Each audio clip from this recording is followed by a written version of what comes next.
Naniniwala si dating NTF-ELCAC spokesperson Dr. Lorraine Badoy na may problema sa estado ng pag-iisip ni Pangulong Ferdinand Marcos Jr. Paano ba naman makailang beses sinabi at pinanindigan ang una nitong pahayag na hindi makikipagtulungan sa ICC, mismong ang gobyerno ang nagpasuko kay dating Pangulong Rodrigo Duterte sa poder ng International Criminal Court. Si Paul Montibon magbabalita. Matapang na kwenesyon ni Dr. Lorraine Badoy ang kawalan ng paninindigan ni Marcos Jr. matapos ang tila magkakasalungat na hakbangin ng kanyang administrasyon. Sa kabila kasi ng pahayag niyang hindi kikilalanin ng ICC, mismong ang mga tauhan ng gobyerno kabilang na ang Philippine National Police at Criminal Investigation and Detection Group ang aktibong nakipagtulungan sa Interpol para isilbi ang umunay warrant of arrest laban kay Duterte. Ayon kay Badoy, posibleng epekto ito ng umunay paggamit ng illegal na droga, isang dahilan kung bakit pabago-bago ang desisyon ng Pangulo at tila hindi nito kayang panindigan ang kanyang mga sinasabi. It's a very clear manifestation of his mental status.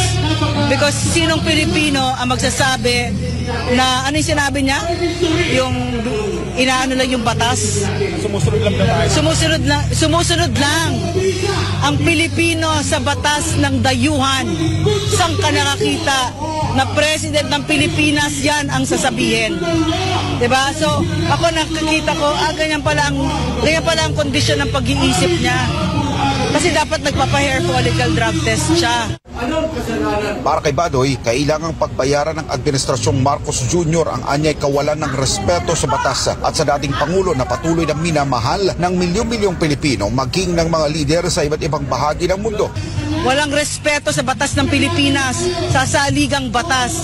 So, itong dinadaanan ni PRRD, hindi yan ang galing sa Pilipino kasi si PRRD, mahal na mahal ng Pilipino. Nakita niyo yung sa Hong Kong. Amazing, di ba? And then once again, the trust and approval ratings that has been the envy of every leader in the known democratic world. So, parang for me here, no, si PRRD naawa ako kasi on one hand, matanda na siya. 80, iniinda niya yung marami sakit ng katawan. Pero ito ang ginawa ni Bongbong Marcos. As I said, walang search warrant. Yung sinasabi niya, no, na ano bang ginawa ko? Kasi dapat kasi ganito yon, Bongbong Marcos. Dapat may warrant of arrest. Number 2, dapat alam nung tatanggalan mo ng kalayaan kung bakit mo ginagawa yan, anong ginawa niya. Ganon sa demokrasya. Hindi yung lahat kami dito na nanguhula kami kung bakit mo ito ginagawa kay President Rodrigo Roa Duterte. So, I think maybe this is the price that you pay for being the greatest president that this country has ever had.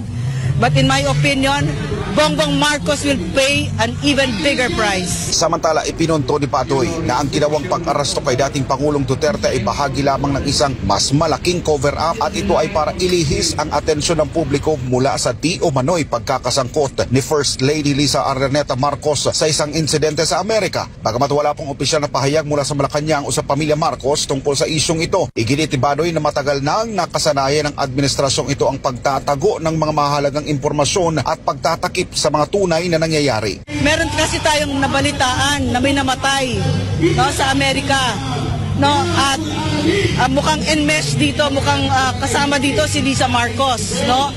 So are they covering up for it?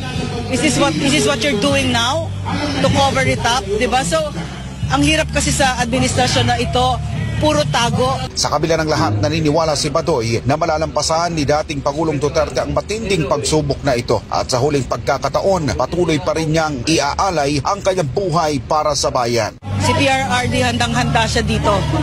Sinabi niya sa akin, Lorraine, hanggang sa kahuli-hulihang hininga ko, ibibigay ko sa Pilipinas. Wala siyang takot dito.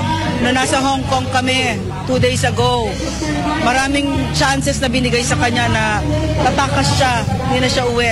Sabi niya, hindi, uwi ako, haharapin ko. So huwag kayong matakot. Handang-handa ang ating Pangulong Duterte dito. Niyakap na niya ito. So yakapin din natin ito.